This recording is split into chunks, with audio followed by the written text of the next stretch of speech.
सर्वांग आसन। सर्वांग आसन के क्या लाभ हैं मैं आपको बताने जा रहा हूँ। सबसे जरूरी, थायराइड समस्या के लिए सर्वांग आसन बहुत ही लाभदायक होता है। जो लोग थायराइड के मरीज हों वो सर्वांग आसन करें, उन्हें निश्चित रूप से लाभ मिलेगा। सर्वांग आसन में आपकी जो थायराइड ग्रंथि होती है वो विशेष रूप से प्रभावित होती है। इसके ठीक कार्य करने से, थायराइड ग्रंथि के अच्छे ढंग से कार्य करने से शरीर की अन्य बहुत सी क्रियाएं व्यवस्थित हो जाती हैं। बहुत सारी बीमारियों में सर्वांग आसन से भी लाभ मिलता है। शायद इसी कारण इसका नाम सर्वांग आसन, सभी अंगों का आसन कहा गया है। थायराइड ग्रंथि जो होती है वो डक्ट विहीन, प्रणाली विहीन ग्रंथि होती है।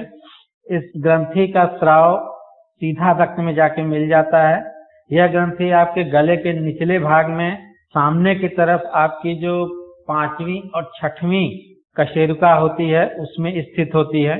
ये एरोटा के ऊपर की ओर जाने वाली नाड़ियां इसे रक्त प्रदान करती हैं। थायराइड का स्वास्थ्य, अगर आपका थायराइड ठीक है, स्वस्थ है, तो इसे शुद्ध रक्त प्रदान करने वाली नाड़ियों पर निर्भर होता है। इसके लिए निरंतर पोषक आहार की आवश्यकता होती है।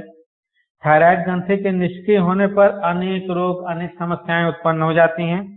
इस अवस्था में अधिक रक्त द्वारा सक्रिय बनाने की आवश्यकता होती है। थायराइड ग्रंथि को अधिक, जब थायराइड की समस्या से आदमी परेशान होता है तो थायराइड ग्रंथि को अधिक रक्त की आवश्यकता होती है। ऐसी स्थिति में सर्वांग आसन थायराइड ग्रंथि को रक्त प्रदान करने वाली नाड़ी को अधिक मात्रा में रक्त भेजता है, जिससे थायराइड ग्रंथि आपकी स्वस्थ हो जाती है। आपकी नाड़ियों में रक्त का नियंत्रण रक्त नियंत्रक तंत्र द्वारा होता है। शरीर के जिस अंग को अधिक रक्त की आवश्यकता होती है, यह तंत्र उन स्थानों पर रक्त प्रवाह को कम करके अपेक्षित अंग को अधिक मात्रा में रक्त भेजता है। ये पूरे आपके शरीर की जितनी भी नाड़ियां हैं, धमनी, शिराएं, सबको किसको कितना रक्त भेजना है वो पूरा बैलेंस करने का काम इसका होता है। इसे वेसोमोटर सिस्टम कहते हैं। सर्वांग आसन में गुरुत्वाकर्षण के कारण इस नियम का लाभ उठाया जा सकता है। सर्वांग आसन में आपका शरीर समकोण तक ऊपर उठा रहता है। केवल गला, सिर और कंधे ही जमीन से सटे रहते हैं। आपकी थोड़ी जो होती है, कंठकूप आपके गले में सटी होती है। आपका गला समकोण एवं आपकी हंसली की हड्डी आपके गले पर निरंतर दबाव बना रहता है। दोनों तरफ की जो कैरोटिड धमनियां हैं उनको ये नियंत्रित करता है, जिससे महाधमनी यानी एरोटा द्वारा फेंके जाने वाला जो रक्त थायराइड की ओर जो रक्त भेजा जाता है उसे रक्त प्रदान करने वाली नाड़ियों में अधिक मात्रा में रक्त जाता है। गुरुत्वाकर्षण के कारण भी थायराइड ग्रंथि को अधिक मात्रा में रक्त मिलता है। इससे थायराइड ग्रंथि विजातीय तत्वों को निष्कासित करके उचित मात्रा में रस का स्राव करने में सक्षम हो जाती है। इस स्थिति में आपका नाड़ी मंडल भी व्यवस्थित हो जाता है। आधुनिक अनुसंधान से ये पता चला है कि प्रणाली विहीन ग्रंथि यानी कि जो आपकी डक्ट विहीन ग्रंथि है का परस्पर घनिष्ठ संबंध है पिट्यूटरी ग्रंथि के स्राव से और थायराइड के स्राव से। थायराइड के स्राव से एड्रिनल और शुक्र ग्रंथि एवं डिंब ग्रंथि भी प्रभावित होती है। वो युवक जिनके अंडकोश यानी कि टेस्टिस बचपन से ही भूलों के या अन्य कारणों से पूर्ण विकसित नहीं हुए, सर्वांग आसन द्वारा इस व्याधि से भी छुटकारा मिल जाता है। जो प्रभाव पुरुषों के अंडकोश पर होता है वही प्रभाव महिलाओं की डिंब ग्रंथियों को ओवरी में पड़ता है। इसलिए काम शक्ति में भी सर्वांग आसन लाभदायक होता है। इन ग्रंथियों के ठीक कार्य न करने से स्त्रियों में मोटापा, बांझपन आ जाता है। बांझपन में भी सर्वांग आसन लाभदायक होता है। भूख कम लगना, कब्ज की समस्या, इनके लिए भी सर्वांग आसन लाभदायक है। कुछ लोगों की त्वचा पीली और सूखी, उसमें रैशेस आ जाते हैं, सूखी हो जाती है और ठंडी रहती है। सर्वांग आसन से इन रोगों में भी लाभ मिलता है। थायराइड ग्रंथि के सक्रिय होने से चयापचय में वृद्धि होकर मोटापा और अन्य समस्याएं दूर होती हैं।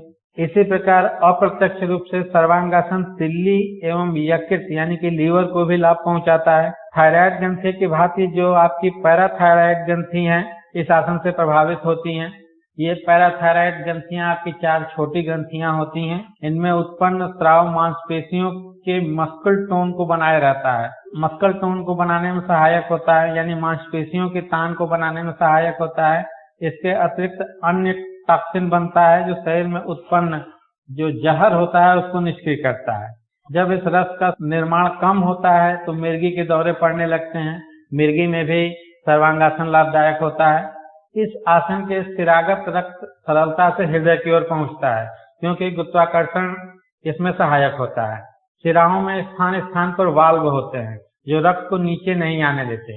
सर्वांगासन की स्थिति में ये वाल्व विश्राम अनुभव करते हैं और वाल्व खुल जाते हैं। उनकी कार्य क्षमता बढ़ जाती है और पैरों की थकान दूर होकर शरीर में स्फूर्ति आती है। थायराइड ग्रंथि के ठीक ढंग से कार्य करने से चेहरों पर बुढ़ापे का जो झुर्रियां आ जाती हैं वो झुर्रियां कम होने लगती हैं, बुढ़ापा दूर होता है।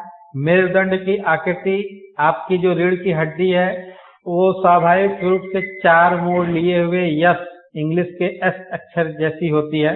सर्वांगासन में रीढ़ की हड्डी के दोनों किनारे सीधे होकर उनमें आए विकार समस्याएं दूर होती हैं और आपके जो सारे कशेरु हैं वो अपने स्थान से सरक जाते हैं कभी कभी, तो ये समस्या भी सर्वांगासन से दूर होती है। आपकी रीढ़ की हड्डी का कष्ट दूर होता है। दमे के रोग के लिए भी सर्वांगासन लाभदायक है। सर्वांगासन में आपके कंधे स्थिर हो जाते हैं, श्वास भी आराम से आदमी लेता है। उदर के अंगों, आंख इत्यादि का भार आपकी जो मध्यच्छदा पेशी होती है उस पर पड़ता है। इस पर पड़ने से श्वास प्रवास यानी सांस लेना और निकालना में आपका जो डायाफ्राम है उसकी टोन सुधर जाती है और आपका डायाफ्राम स्वस्थ हो जाता है, जिससे दमे की समस्या दूर होती है। इसलिए दमा के रोगियों के लिए सर्वांगासन बहुत ही लाभकारी होता है। आपने सर्वांगासन के बारे में इतना कुछ जाना। ये वीडियो यहीं समाप्त होता है। आपको ये वीडियो कैसा लगा इसे सब्सक्राइब करें, शेयर करें, अधिक से अधिक शेयर करें। और अगर आपके कुछ कमेंट हो, कुछ और जानकारी हो या कुछ आपको कमी नजर आती हो तो कमेंट करें। और योग के बारे में कुछ जानना हो तो हमें ईमेल करें, व्हाट्सएप करें या कमेंट में लिखें। धन्यवाद।